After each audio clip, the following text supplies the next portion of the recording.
Welcome to the Sk8LikeYou Podcast.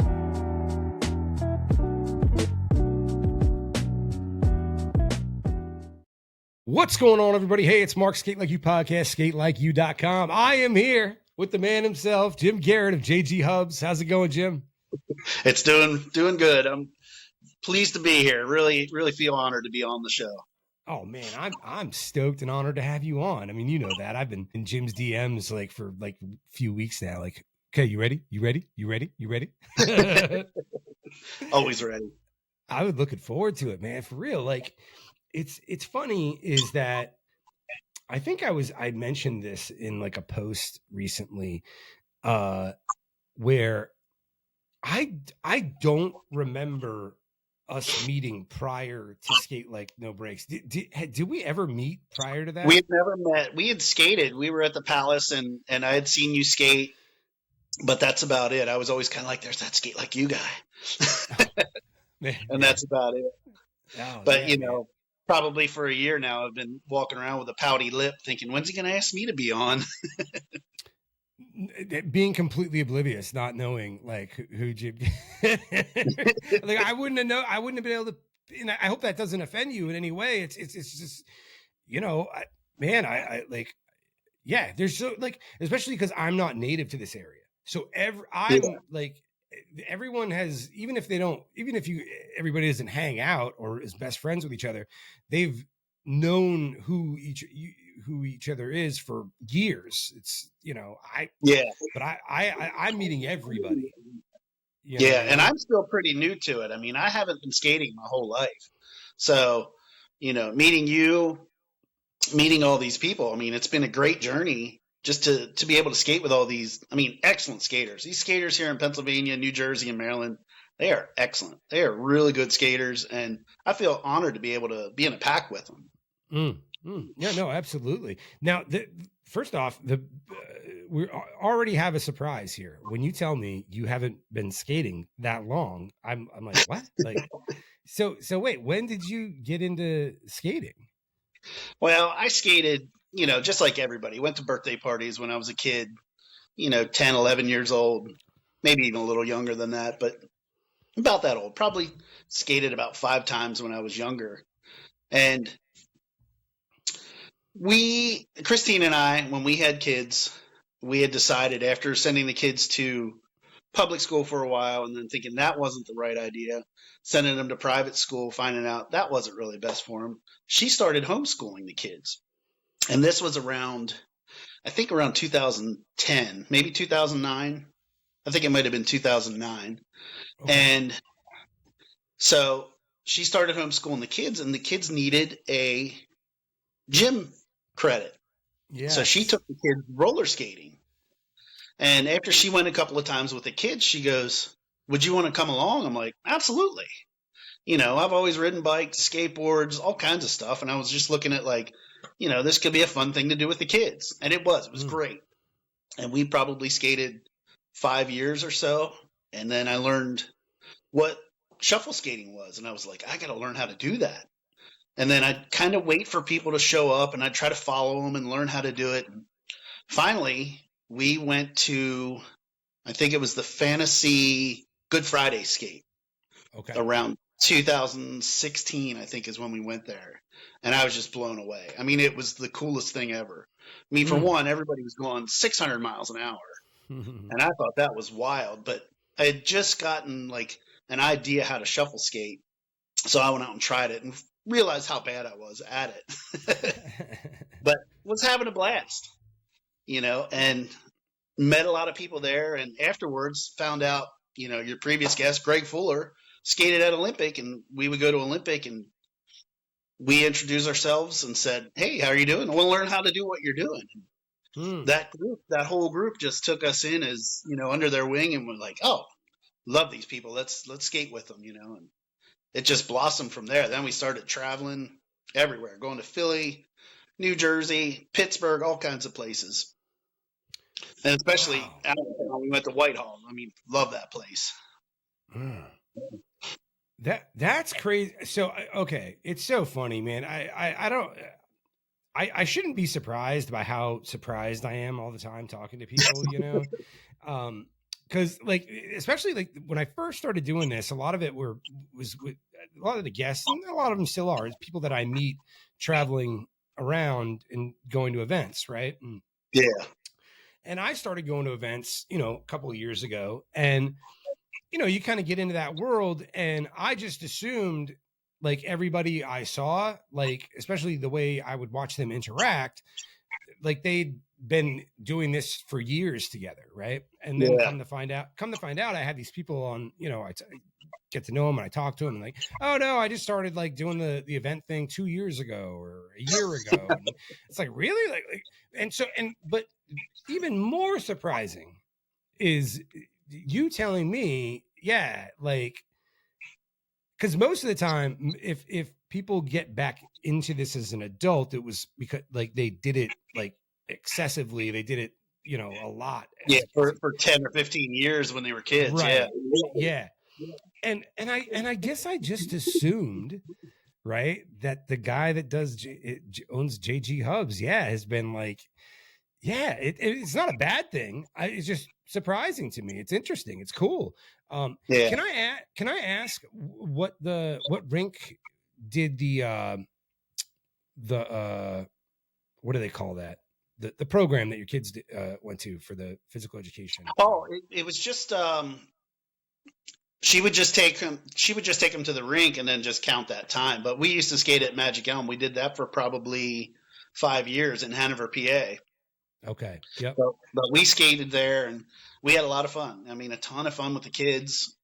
And then we just kind of wanted to branch out. We got to a point where we were like, we got to do more, Yeah. So yeah, this is like, this is too cool to be cool. Yeah, it's too cool to be taking the kids with us all the time. Yeah. Well, because it's interesting is that, so the kind of like the very first kind of version of the podcast was doing this rink tours thing. And I went and to Mount Gretna and I interviewed Brian and Eunice, the people that own it now. And they were talking about that homeschool program. That's what it was. Yeah. And I had no idea what that was until they told me about it. Because they do it there too. Which is because I remember thinking, man, that would have been awesome, especially for me. Like exactly, I that's what I even in elementary school, that's all I did was skate, right? So that would have been awesome. I remember like every once in a while, like maybe like with summer camp, and I think we even did it with like school, like once or twice. Like there would be like a field trip to my rink, and man, that was my day to shine. You know what I mean? Yeah, I think one day we did that. It was mostly birthday parties, but I think one time we did a school party, and that was pretty awesome because everybody was there. So this is really cool though, because this is like you kind of have the average person's experience as far as skating goes as a kid. It's just something that you did, once in a while, a party, whatever. Yeah, maybe once or twice a year. Yeah. But you really get into it, you and your wife, which is a really cool thing that you guys can kind of find this thing together, you know what I mean? And experience. Yeah, it was really all four of us, our son Seth and our daughter Ava, they would skate with us all over the place. They loved it just as much as we did. Wow. So it was great. The four of us would just go everywhere. I'd try to bring other people in, like, hey, come skate with us. Yeah. It was a blast. When would you say, when was it that you really started traveling, you said? Probably 2016. I think 16 was the first time we went to the Palace, and that was for Tri-State Shuffle Skate. Okay. And I think if you look at one of the videos, you can see me creeping behind Greg and Larry when they're skating in the video. I'm like, I want to learn how to do that. Yeah, so I just learned how to shuffle skate. I'm like, okay, now I want to do these tricks that these guys are doing. These jumps and stuff. At like 46 years old. So yeah, I know. Not really the best plan, but had a lot of fun trying to do that kind of stuff. I tell you what, that's a cool group to get in with. You know what I mean? As far as it's so funny because I don't know if you ever heard me talk about this, but so I would. When I first started skating again, I went out. I didn't really know where to go because I'd never skated in Pennsylvania. I went out to Overlook and a couple other places, but I would go out to Enola sometimes, right? because I just Googling rinks every night. Like, okay, what's happening tonight? Oh, there's this thing in Enola. I'll go find that place. Yeah. And so then I was into it for a little while, and I go out to Enola, and I'd see like you got a lot of that flea hop crowd there on that Thursday night, right? It's a noisy crowd. Yeah, you got Alan, tapping the shit out of that floor, man. But I remember, but like, it was so funny because I just assumed like these guys don't like me at all. Because one, I just assumed like just because I skated very differently and stuff, and they have a very succinct, uniform style. There's definitely like a culture, of shuffling, and I'm like, yeah, I don't think those guys like me at all, man. I had like, I don't know what it was. I just had this one is I really just think about people thinking about me way more than they actually are is really That's right? a pretty typical thought. But I felt like they were so standoffish, and it's so funny because like when I finally, because I used to talk, well, Ray Stitt, Daddy Ray. Yeah. He would always talk to me about, those guys up there. And I'm like, I don't think they like me, dude. Like, I don't think that Greg dude likes me. I don't think, and Ray be looking at me like I had two heads. He'd be like, what? Like, what are you talking about? Like, and sure enough, I go and I have like, just strike up a conversation with Greg. Couldn't be nicer, man. More welcoming, asking me to go here, go there, everywhere. You know what I mean? Like, the nicest bunch of people, man. Yeah, they bring you right in and they want to talk to you about like, what you're doing, what you're doing there, how do you skate, all those kind of things. I really feel fortunate to have met all those guys and like got into those groups that quickly. We met Jim Lease from the Flea Hawk Club, met Greg, Nick Valerio. All those guys were just like, oh, this is great. You want to come skate? That's awesome. Come into our group. And I felt so welcome. But I understand like, that feeling standoffish a bit because it's just like, they're just doing their thing. They're not expecting people to come up and be like, hey, how you doing? Can you show me something? Yeah. But man, they're ready to go. They're doing really cool stuff. You'd think they'd get that all the time. Yeah. But the thing is they, like you show like any interest in like wanting to learn something. Like Greg will take the time to show anybody anything, man. He'll spend a whole second with you. Yeah. It's awesome. So okay. So it's surprising to me, like you kind of get a late start, to what many people might think or whatever, right? But either way, you've been doing this for a while now. But like at some point, Jim gets this idea in his head, right? Like about hubs and wheels and everything. So where did that start? Like when was do you remember kind of when you first started thinking about it and why? Well, it probably started when I was about 7 years old. I never had any money. I was really cheap. Okay. So around that time, we were talking about another person's product and they weren't making them right.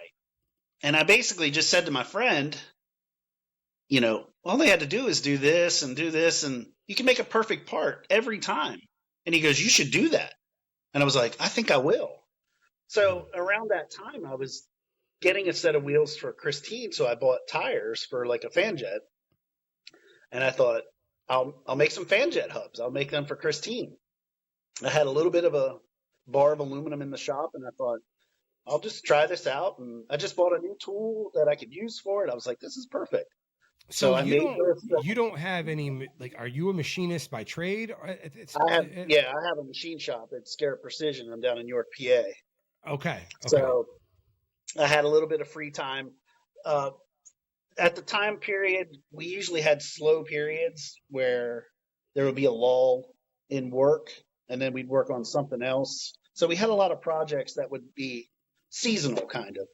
Mm-hmm. So I had a little bit of a downtime and I thought, well, I'm just going to make her a set of hubs instead of buying them. And then they'll be even more special for her. So the bar of aluminum I had was a couple of feet long. And I thought, I'll see how many I can make. They seem like they're pretty good after I made the first one.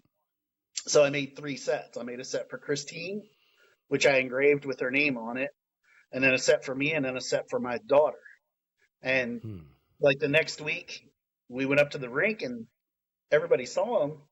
My friend Ron, he knew about him, and he was like, "Oh, I can't wait to see these things." So he was showing everybody, and I had these 3 sets, and everybody was like, "Well, can you make me a set?" And I'm like, well, "Yeah, sure." So I bought a whole bar of aluminum and made like 10 sets, and they sold in like a week. So I thought, well, maybe I'll get a little more aluminum and make some more. And they sold. I think I made like 30 sets after that, and I sold them in about a month. So I was like, this could be something. I'm going to try some different things. So it started with the fan jets. I started, making a bunch of hubs, and my thing is milling. Like, turning is not really my forte. I'd never focused on it, but now I do. But milling has always been my thing. So I'm always trying to make new designs and things like that. I mean, you've seen big 50s where I try to do like kind of the wild designs. I don't like, 5 holes, 6 holes, whatever. That's boring. I want to try to do stuff that's almost impossible to make. Something that would come from an extruded bar of aluminum instead of, just a solid bar that already has that shape in it. So, but it started with a small amount of hubs, and then when we started traveling, skating a lot, I said, if I took a bunch of hubs along and sold a couple of sets here and there when we go travel, it basically paid for our skating. I always tell people we'd go to Skate 47 in Franklinville with the tolls and entry and all that kind of stuff. It was $100. Yeah. So it's we figured it out, and I'm like, that's a lot of money. So I was like, we can go there and sell 2 sets of hubs, and we're basically paid back. It's almost like a free trip. So that's the way it started. I just kind of wanted to pay for skating, and then I started making the Dinos, and that just exploded. I mean, like exploded, where I couldn't make enough of them. I mean, there were times when I was getting 25 and there you go, 25 and 30 bars of aluminum to make hubs. And by the time I was done, people were on a waiting list to buy these things. And I'd have to try to hurry up and get them done. It's a lot of overtime and staying late, working weekends just to get, these hundreds and hundreds of hubs done. But I love it. It's great. And then after a while, I said, kind of bored with making somebody else's part, making fan jets or Dinos. I wanted to do something that I could say it's mine. Then that's where the big 50s came from. But I wanted to make them really special because, if you just make a big wheel, it's just a big wheel. But I still wanted to make the tire removable. So I made kind of like an integrated snap ring on it, but it's part of the hub. And, it makes it look like a one-piece wheel. It's a lot cleaner looking. Plus it's lighter too. So yeah, I like innovation. I like improvement. I like progression. So I'm always going to try to improve my stuff. I always want to make the best that I can. That's what I started on. I started, somebody was making crap and I wanted to make some really good stuff because I knew it was possible. Yeah. So I like quality a lot. I like stuff that lasts. I like stuff that works well. I like stuff that makes people smile, and I like stuff that, makes them happy. Well, and I tell you that, man, you said like the one thing that stuck with me was like one of the first things you said as you're talking about kind of like how this thing got started was, they say like necessity being the father of invention or the mother of invention. Yeah. Right. But you're looking at whatever thing you're looking at, right? We're not going to name any names, and you're like, this is not, I don't think this is good enough, right? Whatever it was. And thousands of people say, I mean, look, there's no shortage of opinions in the skate world, right? Yeah. Yeah. There's a lot of opinions. But here's the thing though, man. Somebody says, well, you should go make something. And 99.9% of the time, right? Most people would just rather sit around and bitch about it. You know what I mean? Yeah. And you're like, no, yeah. I'm gonna go do that. Like I'm gonna go. I have the means and I have the ability to. I'm going to. Yeah, hell yeah, man. So kudos to you for like not just talking about it, being about it, right? I mean, that's. And don't forget, it all stems from being really cheap. Yeah, whatever, man. I don't like to spend money. Yeah, no, I totally get it. That's perfectly fine. And honestly, like, and it also, it was just a very kind of organic, natural progression, right? Like there's this thing that you did for yourself, for your family, right? That just happened. Someone saw it here. Someone saw it, like it just, and clearly like there was a certain need or desire for it among other people in the community. But it's not like you sat down. Yeah. It's not like you sat down one day and was like, I mastermind how to make tons of money off skater. You know what I mean? And look, there's nothing wrong with making money, but I'm just saying there was never a thought in my head that I was going to make money off of it. I just wanted to make something really good for my friends, Yeah. That's all I figured it was going to be. Yeah. So, and that was, well, I'm sorry, what year was that? I think that was 2017 is when that started. Okay. So the other thing is, when I look at your designs, right? Like it's kind of it's just crazy, especially as somebody that stopped skating in like the late 90s, right?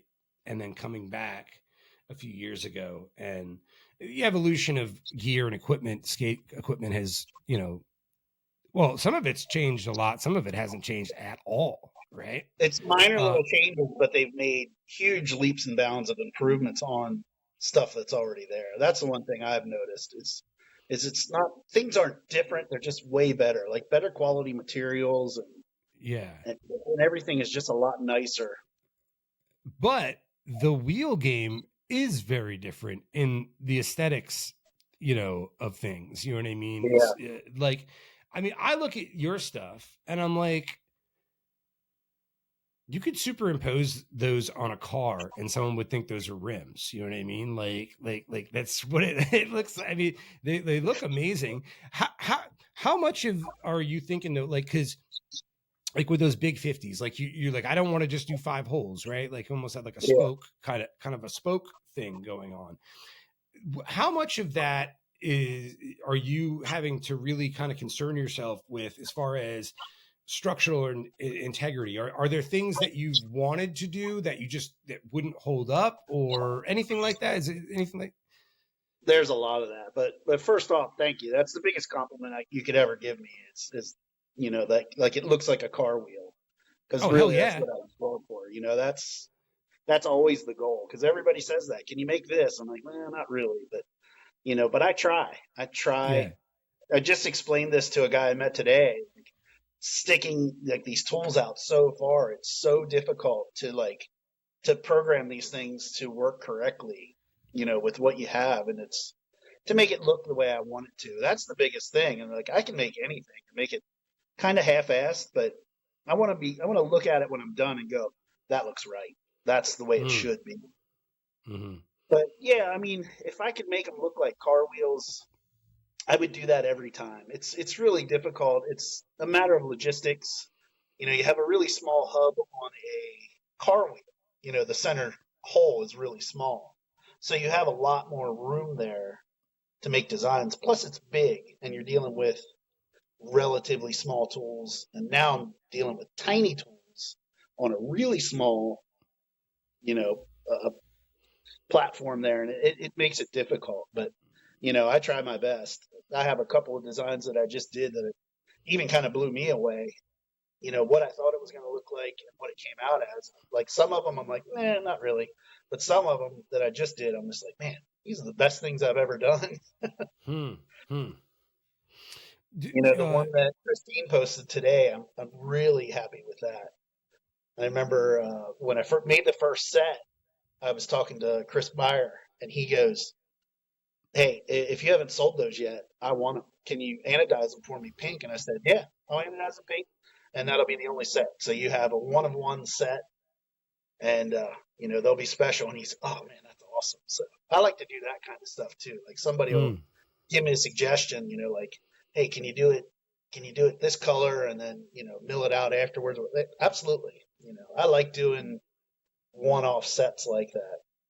But that also turns into, well, can you make me a set? And I'm like, no. That's not I have to make a couple hundred sets, to make it worthwhile. Otherwise, the setup is longer than making the hubs, and it's not worthwhile. But like the billing, I like to mess around with that because I usually have it set up to where I can just put the program in and run. and it makes it a little easier to do that. Then I'm just on the computer designing something and trying to make it work. But that part of it, for me, the milling is the most fun part because it's the most challenging too. Sometimes it's really difficult to make the parts, or it takes a lot of time. And, sometimes I just kind of eat it so that, I can make something cool. It takes too much time and it's not going to really be profitable, but it looks awesome. So I'm going to put it out there. Do people ever come to you with their own designs asking you all to the time. Yeah. And it's difficult because, like I said, just the logistics of it. Yeah, they don't understand it most of the time. I'm sure they don't know what they're asking for. Like, kind of. Yeah, because they look at the hub and they just kind of, I guess they just picture that you're milling the whole thing, and you have to remember there's a bearing in there, and then there's a diameter on top of the bearing that's bigger. So you only have a really small area that you actually can mill. So my goal usually is to try to make it look bigger than it actually is. And that's pretty tricky. And a lot of times you do it with, spacing, things like that. Yeah. Sometimes I'll want it a certain way, but I have to do it a little differently so it looks better. I have to thin the walls or thicken the walls up, things like that.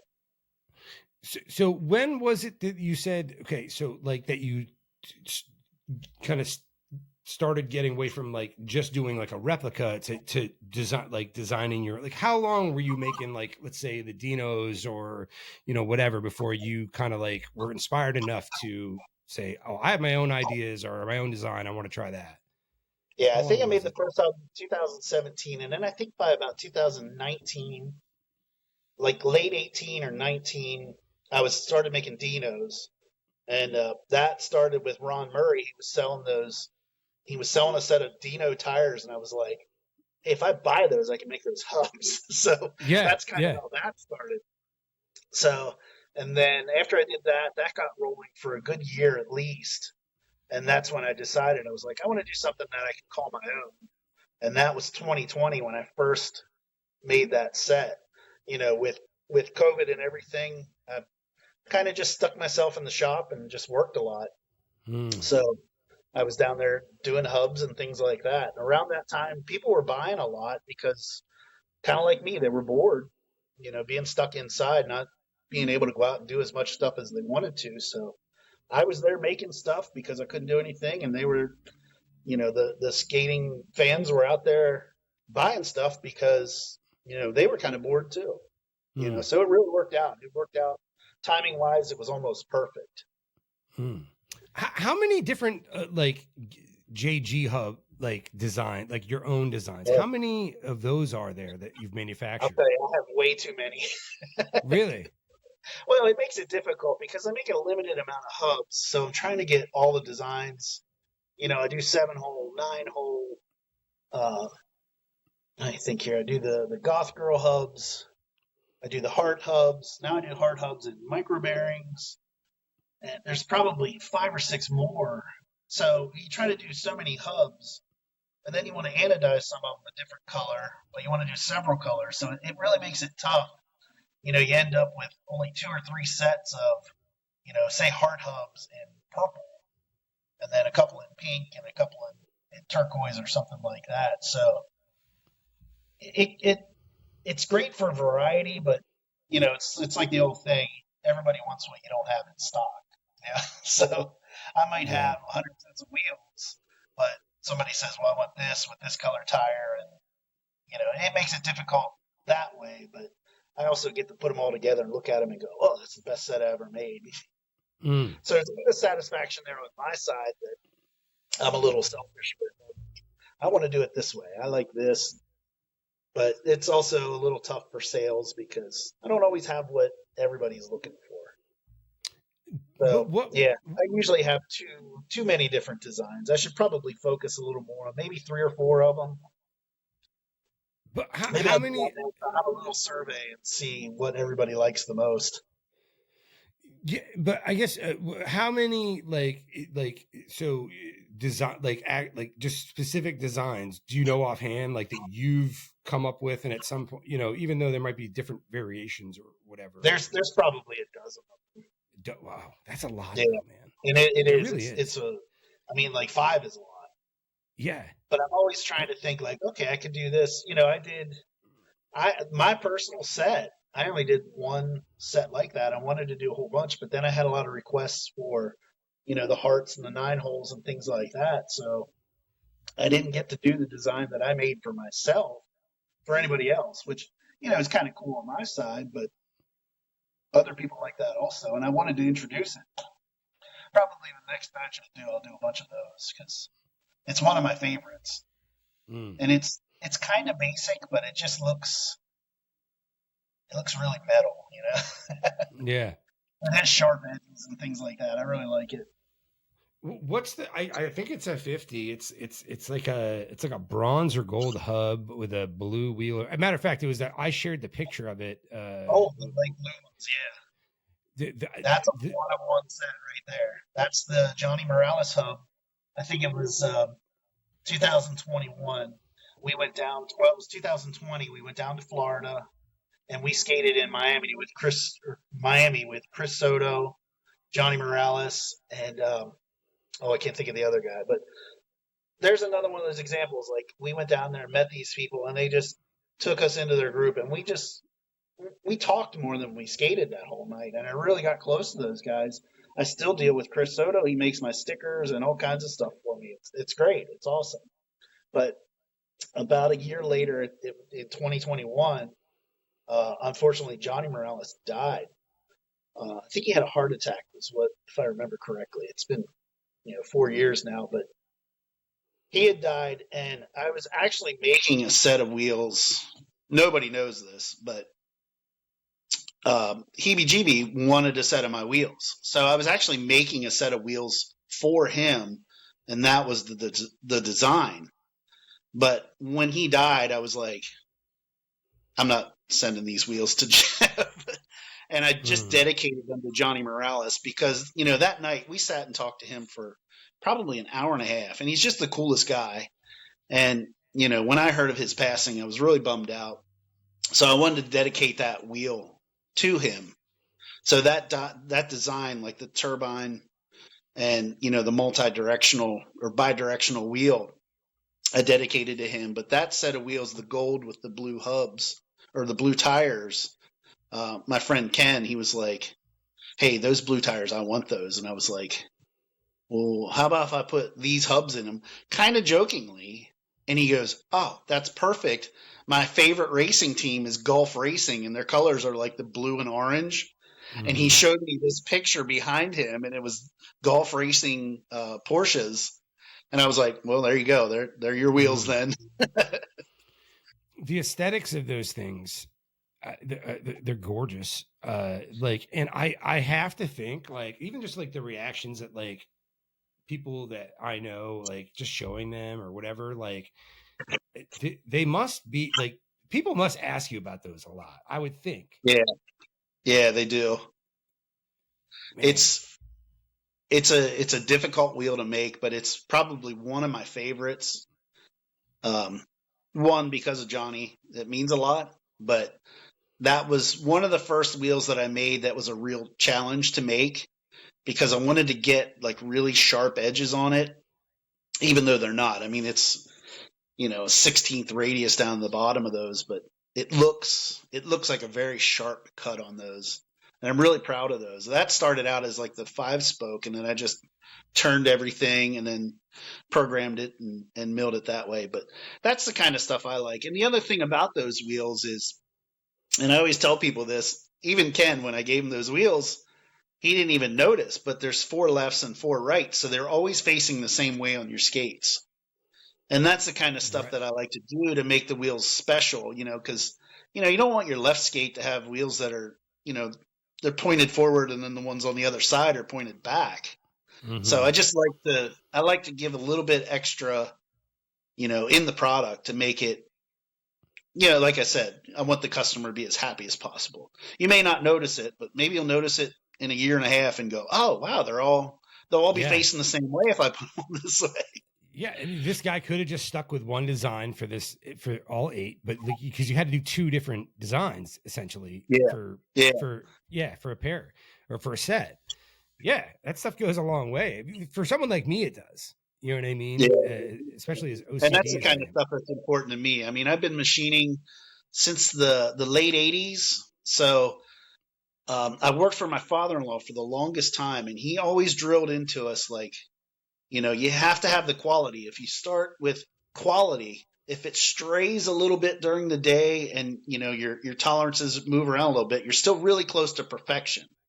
So he really drilled that into everybody that worked for him. Like, you got to make the best stuff possible. And one of his examples was, you sit on an airplane and you look out when you're ready to take off, and they had the flaps pulled back or pulled down, and you can look in there and you can see all these parts in the wing. And he's like, I wonder if the guy that made that part in the wing there had a bad day that day, and there's a crappy part in there. And it makes you think, like, you got to make everything as good as you can.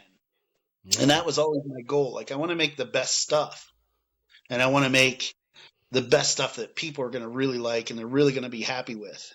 They want to show it off, Mm.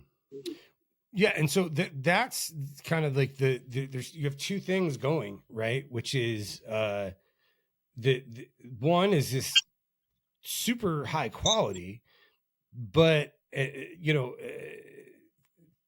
that is applicable to both performance but also aesthetics, right? And Yeah. because those two things aren't easy to marry They're often, not at right? all. You know what I mean? Like, because the coolest idea that I might have aesthetically is just the engineering of it, the structural integrity of it, all these factors.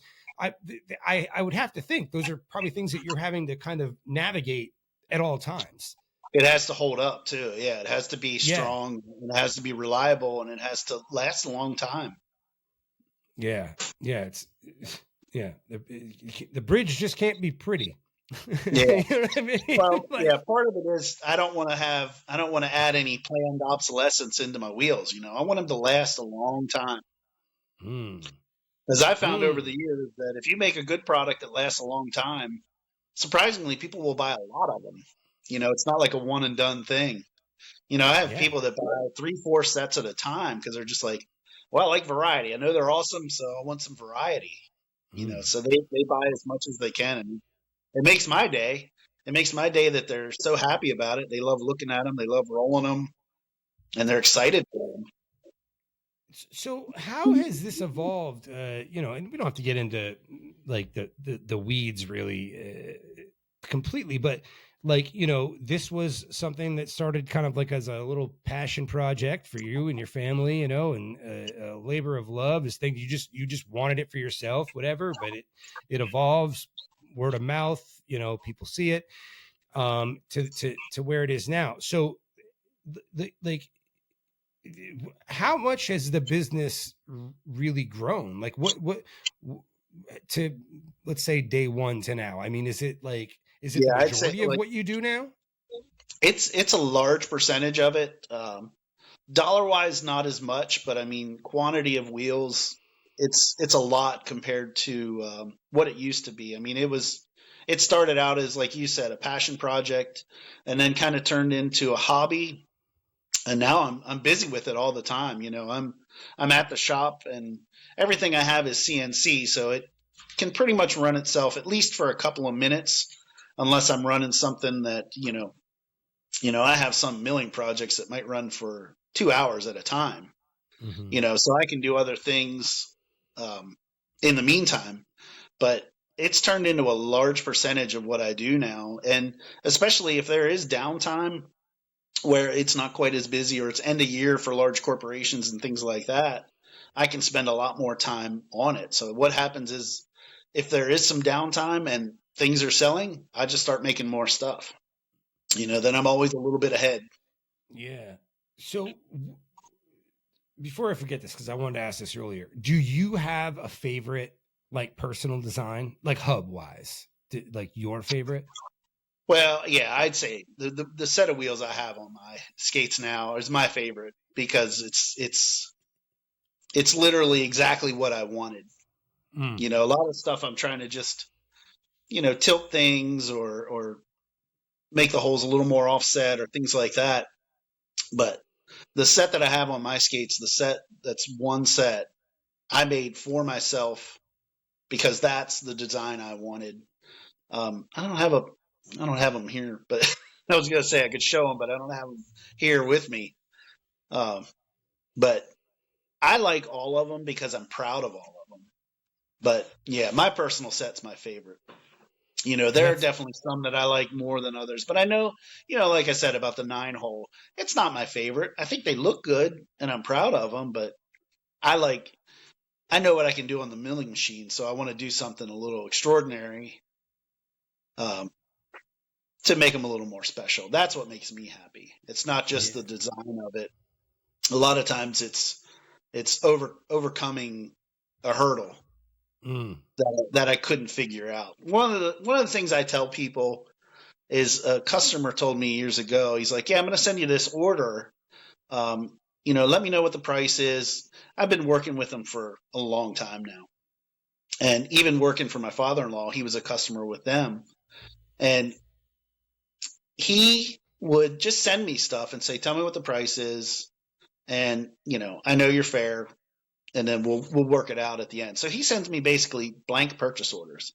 And the one time he sent me one, he goes, can you do that? Do you have a machine to do that? I go, well, no, I don't know how to do that now, but I'll figure it out. And he was like, okay. So that's always my thing. Like, I love a challenge. And I always tell him that customer in particular, like, if you have something that you're having trouble with another supplier or things like that, let me look at it. I'll figure it out. I might not have the patience for it sometimes, but I'll always overcome it. I just need a little bit of time to figure it out and really think about things and look the part over. But he sent me things before and I've done parts for him and I'll be like, oh yeah, I did it this, because the one part he said in particular, like, how'd you do it so cheaply? I go, oh, I just did this. He goes, oh, we never thought of that. Yeah. And it's just one of those things where it's like, okay, you machine this one side and then you can clamp it down with what you just did and then do the other side. And he was like, yeah, we never thought of that. We were always struggling with position because everything was different. It was a casting, so it was tough to hold on to. But I love figuring that stuff out. And that's part of the thing with the hubs is if it's, if I can picture a design and then I have trouble figuring out how to machine it, I don't give up on it. I don't go, oh, that's too hard. I go, I got to figure that out. I got to figure that out. My mind won't sit still if I don't figure it out. And that's what happened with the hearts. That was one of the first difficult hubs that I did. And there again, it's another set for Christine. I was doing that for Valentine's Day, and I was trying to get them done and get them ready, and I was really struggling to get them to work. And they were actually a year late because I've been trying to figure it out for almost the whole year. Time here and there, not a year straight, but every once in a while I'd sit down at the computer and try to figure it out and machine it better. And, I finally figured it out and gave them to her for Valentine's Day. I spent a lot of time on those trying to get it to work. And, it took me almost a year of thinking about it. Sometimes I'll just sit on the couch and Christine will go, what are you thinking about? I'm like, well, I'm trying to think of a wheel to make. But, I do that at night before I go to bed. I sit there and think about different ways to machine things and to make it better. But yeah, they took a long time to really figure it out. And once I did, it worked out great. I wasn't breaking tools and things like that. Yeah, they're tiny little end mills and you stick them out way farther than you should and they just snap off. Luckily, the smaller ones are a lot cheaper than say like a 1/2 inch or a 1/4 inch. But I went through a lot of end mills to make those wheels. Sometimes too, getting it like for myself, getting into woodworking years ago and ended up, with spending way too much money on a wood shop, you know what I mean? And all that kind of stuff. But like, it's so many things too, of like, sometimes just literally one of the best pieces of advice I ever got was, and I'm like you in the sense where I don't want to stop. Like, it's not even that I don't want to stop. I can't stop this. Right. Yeah, exactly. Being on it. Right. So, but one of the best things that someone ever told me was like, especially if I'm struggling with something, right? Like, it's go do this over here. You know what I mean? Come back. And then like all of a sudden, it makes, you know what I mean? Like, I don't know how many times I've had that experience, man, but so have you been like approached by retailers or anything like that? Is these things, do companies come to you about this? Or? I have, but I'm not really in a position right now to do that just because I can't focus on it as much as I'd like to. Yeah. And my shop is still fairly small. So if I get into any volume, it would just take over. So we're talking about a different shop, and a separated shop. One of the problems in my shop is dirt. You have a lot of smoke from machining and things like that. So it makes it difficult. I have to be really careful. So a lot of times I'll stop what I'm doing or in between jobs and things like that. And I'll work on some wheels just to keep everything as clean as possible. I'm constantly cleaning the hubs throughout the process just so I'm not spreading dirt.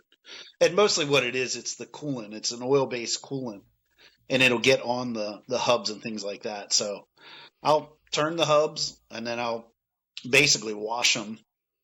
And then I'll mill the hubs and then I'll wash them again, and then go over them with burrs. So then you have little pieces of aluminum here and there. So it's one of those things where if I really pushed it, I could do a lot and I could probably expand it a lot, but it would also take away because I wouldn't be able to do the variety that I am doing now. I'd probably have to focus on, say the 9-hole hubs or something like that. And that's probably an option that I'll do in the future is I'll just make the 9-hole hubs and just wholesale those. And then, they'll be the one that everybody can get anytime they want. But now I kind of like the custom part of it. It's a lot more fun. Yeah. Well, two things you said there. One is I don't care if it's a wood shop, machine shop, whatever. Dust and dirt collection is just the bane of every shop owner's existence. It's just the worst. You'll never get anything. You'll never get it completely right. It's just not 100% efficiency whatsoever. And two, but the first thing I think of when, asking you that question about, being approached by retailers or whatever is at the same time thinking to myself, but God, something would not that it would even go this way necessarily. Right. But the idea of mass production somehow it almost feels like a threat, you know what I mean, to what is now. Does that make any sense? Or yeah, it's difficult for me too, because I've always been a job shop. So I have small quantity stuff that I do. Like a lot of stuff is 25 to 100 pieces. So I'm constantly changing things around and doing different setups and things like that. So it's unfamiliar for me to do that. Like when I make hubs, I might run hubs for 2 weeks at a time. But when I'm milling and things like that, it's a little bit here and a little bit there. I like to have like the solid hubs. So if somebody does have, a recommendation like, hey, did you ever try this? I'm like, I don't know, but I'm going to try it now. Yeah. Do you ever go? Oh, I'm sorry. It's nice not to have everything milled so that your options are a little more open. Yeah. Yeah. Did you ever go to trade shows or anything like that, or RSA conventions or anything? I don't know. I'm kind of jealous of people that do. I'd really like to go, but I have so many hobbies that I don't want to give up on. I like doing so many things, but yeah, I really should probably start doing stuff like that. Yeah. Because I know around this area, there's a lot of convention centers and things like that they do those things. So when did you start working with Nathan Edwards? When did you guys start collaborating? Well, that started, I think that started pretty early because I was working with Keith Franklin. So he was getting tires. I was making the hubs for him. And then I think he was sending stuff to Nathan, but we go back and forth here and there. A lot of times suggestions or, observations, things like that. But I'm trying to think. I think it might have been about 2018 or 19 that I met Nathan, but that was right around the time when Keith Franklin started, and he was helping out with that. I know. Well, and I would think that's probably an easy relationship in the sense where Nathan has that same kind of drive for perfection. You know what I mean? Yeah, he definitely does. Yeah, he definitely does. So do people like send you their wheels to have them regrooved and stuff like that, or no? Honestly, I sometimes my customers will ask if I regroove wheels, and I say yes. But usually, what I do is I'll just send them to Nathan. Yeah, it's easier for him. He's always set up usually, and I'm not always set up. I am more often now, but I tend to just go, hey, message Nathan Edwards. So you had said too, you had told me about like you had done like a year and a half of testing with that urethane, and it was exhausting. Yeah. Yeah. So now like different things and all kinds of samples. So like, because there's probably so many different things that happen in a year and a half. You'd mentioned Alan Baker, Justin Ziegler, Greg helping you out a lot. But like, what would you like? Yeah, like just give me an idea. Like, what are some of the things that like they're doing? You know what I mean, or that are happening in that process over that year and a half? Like the major things. It's a lot of samples and just trying to figure out, is this going to be the right urethane? Is this going to be the right mixture? What can we do with the hardnesses of that mixture? How can you get more grip from a hard wheel? It's just a lot of trial and error. You get a wheel and you true it up and you look at the grooves as close as you can and make sure they're perfect. And then you go try it. And then you go, well, that's not right. You got to try something else. Mm-hmm. So you make more and you do it again and hope for the best. You change a couple of little things and just hope it works. And it didn't take a whole lot. We got it right pretty early on, but it's nerve-wracking. The first set that I was really happy with, with truing and everything, you can usually tell when you true the wheels up, you can tell if you got it right. Mm-hmm. There's a lot to be said about how that material comes off of there and how they're going to react on a wood floor, mm-hmm. which is where I want them. If you can work on a wood floor with urethane on it, you can work on a concrete floor, you can work on a particle board floor, all those kind of things, mm-hmm. So it's a lot of trial and error and trying to figure it out. But I remember the first set of big 50s that I made with my urethane. We went to Wheel Skating Center down in Odenton, Maryland. They were bought. They're a different rink now. But I went down there because I know that floor is really tight. And I took the first lap and I almost cried when I came back because they were so good. I was so happy. I was like, we did it. We got it. And that's when I started selling the wheels because I didn't want to sell something that I wasn't going to be happy with. Yeah. So, and that's where the emotion came from because I was just like, I did it. I did it. I got what I wanted. And it just made me so happy. I had to stop for a while because I couldn't skate anymore, but and I started ripping around that night, and it's a really slow session that we would go to. It's pretty much a JB session. There's a lot of variety down there, but it's pretty much focused on JB skating. And here I am ripping around the outside with a big smile on my face. But it's a long process to try to figure it out. I had a lot of help from the manufacturer that, they would give me suggestions on what to try and things to do with that. I'd give them my results and say, this is what happened. This is the results I got. This is what we did. And, they helped out a lot. They helped out with a lot of solutions for that. Did you have to make a lot of adjustments or modifications in the shop as far as climate control go? With the urethane? Yeah, you really need to have it at a constant temperature, and humidity is really important. Yeah. Yeah. So that definitely made it tough too. Yeah.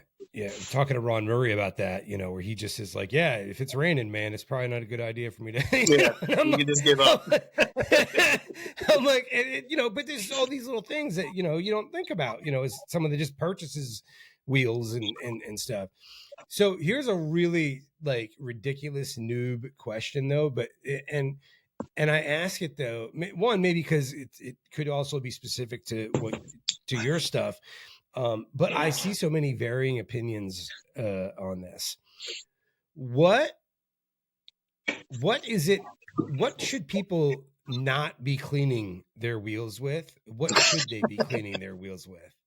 Anything you don't want to put on your skin, don't put on your wheels. Okay. I Okay. always tell everybody there's little finger brushes you can get. I put Dawn dish soap on them, and I just scrub my wheels with those. It's the best thing ever. Now I have another set that are really dirty, my green wheels, and I had the lathe set up, so I just put them on the lathe and I just filed them again. That took the dirt off. Yeah. That was a quick Yeah. and easy way to do it. But yeah, I tell everybody take your bearings out and just use soap and water. It's the best thing. It's the least harsh, and there's no risk of doing anything bad to them if you have a plastic bristle brush on them. But a lot of people use chemicals, and some of them aren't bad, but some of them are. So I just tell people don't use chemicals. Just use Yeah. Dawn dish soap. It's probably the best. So here I'm going to make you cringe then. Because now look, I fly through wheels Yeah. well, it's funny is so skating your like even just the limited time that I've been skating these, I would every other wheel I've had since skating again, the grooves would already be gone, like especially Yeah. on half of it. Okay, not on yours, not yet, right? Well, that was one of the goals. Yeah. Yeah, man. So, but and now I haven't done this with I haven't done this with yours at all yet. Okay, or I'm not going to. But like, and here's the thing, like, yeah, you're gonna cringe. So, like, these are the Ghost Assassins, right? That I Okay. actually I dyed these myself, right? They look But pretty good. yeah, dude, I was going for like the Sk8LikeYou color, man, Yeah, and there you go. it's so funny because people are like, "Where'd you get those done? Where'd you get those done?" And I'm like, "Wait, people aren't just doing this in their kitchen. Like I did it. Like I got the dye. Like it didn't seem like that crazy. Like I was like, oh, you know what? I could go a little darker. I put them back in. Yeah, I don't know, whatever. Okay, so dude, so I've been cleaning my wheels, and here's the thing. Like I said, this is. I know that it probably like will over time maybe wear it out a little sooner as far as like drying it out. But like I said, I didn't care. I just get another set. Dude, like acetone, like one, it made it super easy for me. And two, Yeah. I've never been able to put something like on my wheel and then like clean my wheel off and then go skate it and then have it be so grippy. You know what I mean? Yeah. Like it was It it actually was kind of perfect. softens the sharp edges a little bit, and it makes it really grippy. Yeah. So, but look, I'm not. This is not an endorsement for acetone, people. Jim Garrett is not recommending acetone. I know that it's not even that good of an idea. I just didn't care with particular wheels. So, Yeah. but Yeah, there's usually so much debate. you're just trying to get soda off your wheels, basically, is what it is. Soda and dust. So it doesn't really take a harsh chemical to get it off. Yeah. So yeah, I don't recommend acetone unless you skate at the Skateplex. It's the dirtiest floor on the planet. Yeah. But it's good and hard You and guys fast. I like it. that floor is a little too hard for me, dude. Yeah. I've fallen on basically probably every floor that's around like, the tri-state area. Anytime I've fallen on in Philly, I've left a permanent like thing on my body. Like I have a It always permanent bump surprises me how here. hard that floor feels.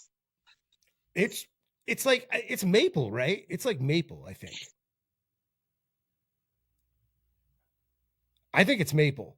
and it's laid right down. It's laid right down over concrete. I think it's on concrete because it was a below level ice skating rink. Yeah, so I think it's right on the concrete. It sucks to fall on, dude. It's like I've taken easier falls on like concrete floors than that floor. It's crazy. It's vicious. Shout out Philly Sk8Plex. I'm sure they'll love that. Dude, I've been saying that about Plex the whole time, man. I don't care. Well, so did you ever go to Roller Jam? I've been a couple of times, yeah. Yeah. Were you at 8 Wheels? Oh, yeah. I love it. That's what I always tell everybody. Like, go to Roller Jam. You might only want to go once because it's really, really, really loud. Yeah. You only go once if you, I was hooked. I was hooked on it. I can't believe it's gone. I think it sucks. But dude, because the bar, you know. Yeah, there you go. It was the coolest rink ever. I mean, despite the size, if it was too loud for you or there were people there drinking or whatever, it was the coolest rink ever. That was just the coolest. I mean, that's the best concept ever. Oh, but that bar situation, okay, like that created a thing for like the grimiest wheels ever. You know what I mean? Like people would try to skate with their drinks. That's not a good combination. I've never seen so many people clean their wheels with a combination of urine and bathroom sink water in my life. Like in that Roller Jam, dude, at like 1 a.m. It is you know what I mean? effective, People there, in the bathroom, and they come out like, wheels are clean. You know, it's like pre-mixed acetone. Oh yeah. It's dude. It's because what's the there's ammonia. Yeah. Jellyfish stings and roller skate wheels, dude. It's the best.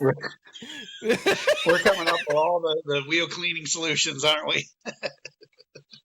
Oh my god. Okay.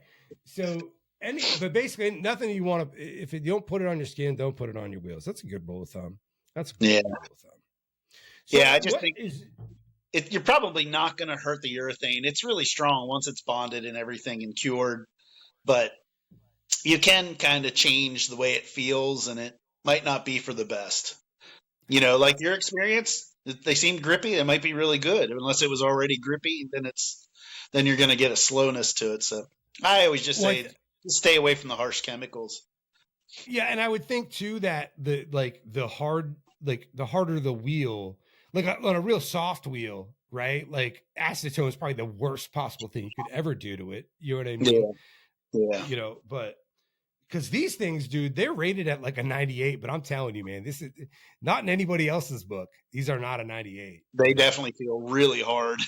Woo! That is a rock, man. So what do you have? Are you working on anything? Is there something that like you have like kind of in the works that you haven't told anybody about? Something you're ready to drop on us? The biggest thing is probably the micro bearing big 50s. I made a few sets. I think I got 7 sets. I sold a couple. I gave a set to Greg to test those out, and he was like, "I was trying to be nice with them." I'm like, "No, beat the hell out of them.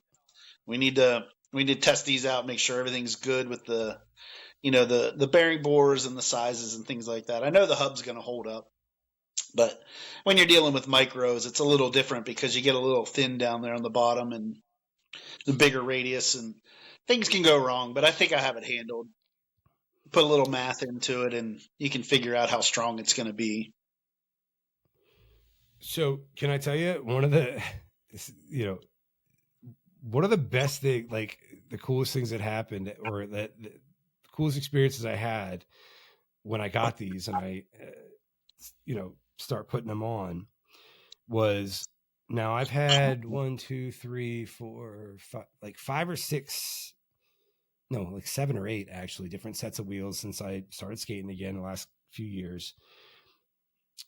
And this was the first experience I ever had where I didn't have an issue putting bearings in of some sort. right? Like when I got the and this is a known thing. I talked about it on the review, so I'm not knocking anything, but like on the Ghost Assassins, good luck, right? Like I bet more people destroyed bearings trying to put them into Ghost Assassins than right or like I've had other wheels that are just super loose. It's just this was perfect. Do you is this like a process that you just absolutely duplicate every single time? You know what I mean? Try my best. It's really like it's like walking on a razor's edge, because I try to tell everybody, like, I put bearings in almost every hub that I make, because I'm trying to get that, click, press, pop. I'm trying to get them all perfect, and it's way easier to hold them at like a 5/10 press or something like that, 2 to 5/10 press. But I know people change their wheels a lot, depending on the floor, the night, the event, or whatever. So I want to make the bearings not, almost impossible to get in or get out. So sometimes with different bearing manufacturers, they may be a little smaller, a little bigger, and you get a little bit of variance there. But basically what I did was I found what I think are the smallest bearings that are within ABEC specs, and I use that to fit into the hubs, and I try to get like a little bit of pressure back and forth with your thumbs, and then they pop in. So if your bearings are a little smaller, they're not going to be super loose, but if they're a little bit bigger, it just takes a little bit more press. But it's really difficult to try to hold that, all day. Like when I'm running hubs, I don't turn my machines off just to keep warmth in them, so that when I start in the morning, there's less variance to when it's, say, hot in the afternoon in the summer. And you just have to watch them. Like, you would think I just kind of start the machine and let it run, but I'm there most of the time.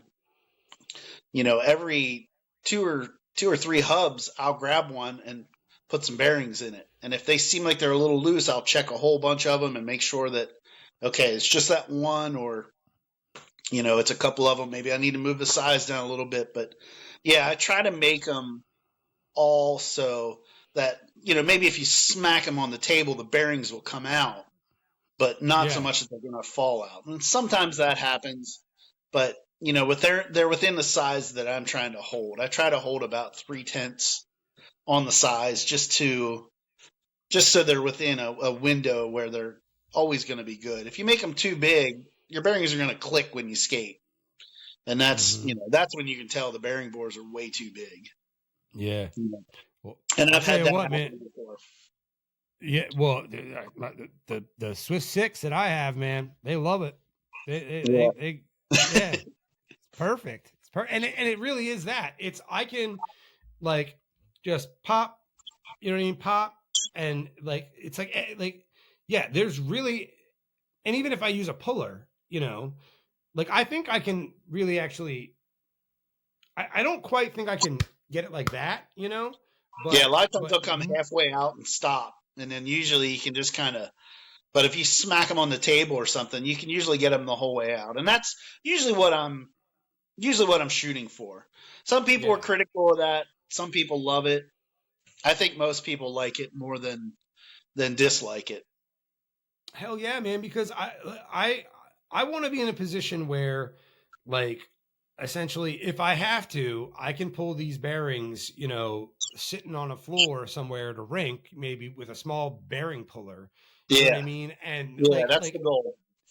Yeah, like it just but literally it was like I've had some type of weird issue with every other wheel that I've ever had, but now everything else I had was like a mass production product. Yeah. You know what I mean? So, well, man, we've been going. Oh, I'm sorry. Yeah, well, I was gonna say, going back to the first fan jets I made, that was one of the issues. Everybody was saying, I can't get these bearings in. I can't get these bearings out. And this was from new manufacturers. This is from original OG fan jets. People were like, the bearings are stuck in there. People would send them to me and go, can you get the bearings out? And usually what it is you get a little bit of dirt in there and they won't move. There's a little bit of room in there, and dirt and oils and things get in there, and they're just stuck. So I wanted to try to get away from that. And that's where that started from. It was really from the beginning. Not only having a part that doesn't have run out front to back, but bearing bores that aren't going to hold the bearings in for the rest of their lives. Yeah. So we've been going for like, it's probably an hour and a half, a little bit more when you add up all the time. Was there something that you definitely wanted to mention or get to, or just talk about that you haven't had a chance to? Just Mike's yours, man. Why don't You pretty much covered everything. I mean, most of what my thing is just I want to make a really good product. But you mentioned too about having things that are making the best things possible, and I just want to let everybody know that I always want my customers to be happy, and if there's ever a problem, don't complain about it. Tell me, let me know. I'll try to make it right. I just had a guy that messaged me. He bought a set of hubs from somebody else, not even from me. And he said, one of them's different. Now, I don't know how it happened, but I had one of the old style hubs in with a set of new ones. And I just said, well, I'll send you another one. Mm. But I just want to make sure that people are enjoying what they have from me and that they're really happy with it. So I'll do whatever I can to make the best thing for people and make it right if it's not right. I stand behind everything I make 100%. Well, one is I've definitely had nothing but an awesome experience, with you, and that makes me happy. Yeah. Well, and everyone else I talk to as well. You know what I mean? Yeah. Whether it's Nathan Edwards, Ron Murray, whether it's people that just are just purchase JG products. I mean, like everyone that I talk to is and just people that know you, right? Like yeah, just nothing but positive experiences all the way around, man. And that's the greatest thing. I've met so many people from making these wheels, so many skaters and so many people outside of skating even that are just like, wow, you do that. I met somebody yesterday that I hadn't seen in years and years. He was in my shop, probably 12 years ago. And he was like, JG Hubs, what's that? And we probably talked for 20 minutes, after that. And it turns out I know the guy. Well, I know him through family, but yeah, meeting all these skaters, traveling to all these rinks, it's been the best thing that's ever happened to me. It's awesome. I can't believe that my wife asking me like, hey, do you want to come skating with me and the kids has turned into, this huge family of skaters that I know all across the country now. It's absolutely amazing. And one of the things I forgot to mention, but it kind of hit me in the beginning, and then we'll jump off though, is I bet it's really cool too, because you've had a machine shop, this has been what you've done. Yeah. But here comes this other new way to kind of reinvigorate your enthusiasm just for what you do anyway. You know what I mean? 100%. Absolutely. Yeah. I just told that story today. Like, I do boring work all day. I work off a print, like make it to spec, and there's no variance from that. It has to be within size. It has to be this long. It's got to be this wide, and everything has to be perfect, which, is my goal with all this stuff. But I actually get to play around with it a little bit and make it a little thinner, make it a little lighter, make it a little longer, a little shorter if I want to. Whatever works the best. So it inspires me every day, like just to improve, because I have the ability to do that. I don't have to follow this print to a T. I can always improve a little bit and still keep the product as good as it always has been. Yeah. I mean, because like you said, everything you're doing, like you've got jobs, right? You have specific things you've got to, like, you have to stay in line, right? And here you get to express a level of your creativity, what I mean? And kind of go outside of that box. It's gotta be awesome. The last thing I want to say, and feel free to tell me to screw, but I'd love to come see that shop, man. I'd love to come see like what that is, because you're not far from me. No, not at all. Overstepping my bounds at all. Anytime. You're welcome. Anytime. That'd be awesome, man. I'd love to come check it out for real. Yeah, I'll have to let you know when I'm running stuff. You can come down and check it out. Please, man. Please. Yeah, I will. Yeah, absolutely. It's funny because when I'm running hubs, it's kind of a symphony. I have 3 machines that run together, And I usually have them all running at the same time. And people come in and be like, how do you run this all together? I'm like, I thrive on this. I love it. I like being really busy. Yeah, man. Hell yeah. Well, Jim, I don't have anything else for you, man. Is there anything else you wanted to mention before we jump, or? Well, just thank you to all my customers. It's been the experience of my life. You know, I love every one of you. And it's been my pleasure to make skate wheels for everybody. And I love it. All right, man. Well, thank you, man. I appreciate this so much, dude. I appreciate the wheels. I appreciate you coming out to skate like no breaks. I appreciate you being on the pod, man. It's been cool getting to know you, man. The past 30 days. Oh, absolutely. It's been great. I can't wait for even more. All right, man. Well, have a good night, dude. All right. You too. Thank you. Thank you for what you do with your podcast. Also, I love it. Oh man, I appreciate that. Have a good night, man. You too. Good night.